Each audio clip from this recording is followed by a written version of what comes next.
Hello दोस्तों, कैसे हो आप सब। आशा करता हूँ आप लोग बहुत अच्छे होंगे। तो आज मैं आप लोगों को दुनिया के कुछ ऐसे तूफानों के बारे में बताऊंगा जिन्हें सुनते ही आज भी लोग डर जाते हैं। तो चलिए शुरू करते हैं।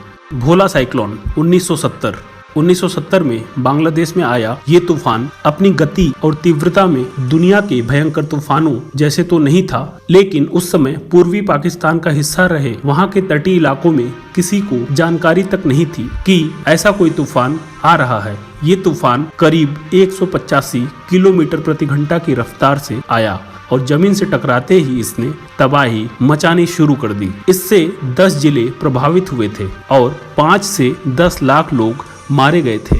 एशिया में 1800 से लेकर 2009 तक कई ऐसे तूफान आए, लेकिन इस तूफान में सबसे ज्यादा लोग मारे गए थे। Typhoon Aida 1958।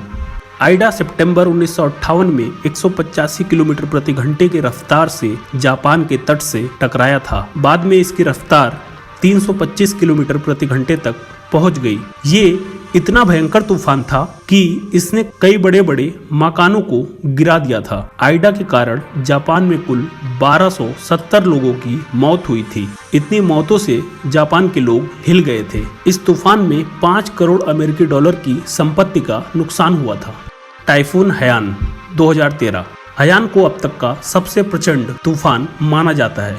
फिलीपींस में इसे योलांडा के नाम से जानते हैं। ये दुनिया में अब तक के चौथे सबसे प्रचंड तूफान के रूप में दर्ज है। इसकी रफ्तार 314 किलोमीटर प्रति घंटे थी। ये 3 नवंबर 2013 को बना था। 11 नवंबर को खत्म हो गया था। इस तूफान के कारण फिलीपींस, वियतनाम और दक्षिणी चाइना का बड़ा हिस्सा प्रभावित हुआ था। इसके कारण 11,801 लोगों की मौत हुई थी, जबकि कुल 68 करोड़ 60 अमेरिकी डॉलर का नुकसान हुआ था। शायद इतनी बड़ी तबाही आज तक किसी तूफान ने नहीं मचाई थी।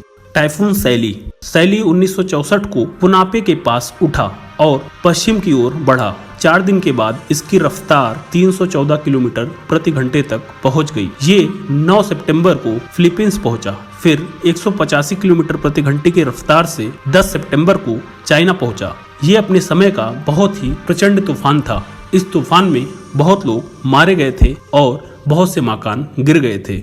टाइफून टिप 12 अक्टूबर 1979 को जापान से टकराया। इसकी रफ्तार 305 किलोमीटर प्रति घंटे थी और 19 अक्टूबर को धीमा पड़ गया। इससे करीब 100 लोगों की मौत हुई थी, जबकि कृषि उद्योग को लाखों डॉलर का नुकसान हुआ था। हरिकेन कटरीना अगस्त 2005 में अमेरिका के लुसियाना और मिसिसिपी में कटरीना से भारी नुकसान हुआ था। 23 अगस्त 2005 को ये 280 किलोमीटर प्रति घंटे की रफ्तार से उठा था। ये तूफान 8 दिनों तक तबाही मचाता रहा। कटरीना के कारण कुल 1833 लोगों की जान चली गई थी, जबकि कुल 108 अरब अमेरिकी डॉलर की संपत्ति का नुकसान हुआ था। तो ये थे दुनिया के कुछ तूफान जो कि बहुत ही खतरनाक थे, जो मैंने आपको बताया। तो वीडियो अच्छी लगी हो तो चैनल को सब्सक्राइब करें, वीडियो को लाइक करें। धन्यवाद।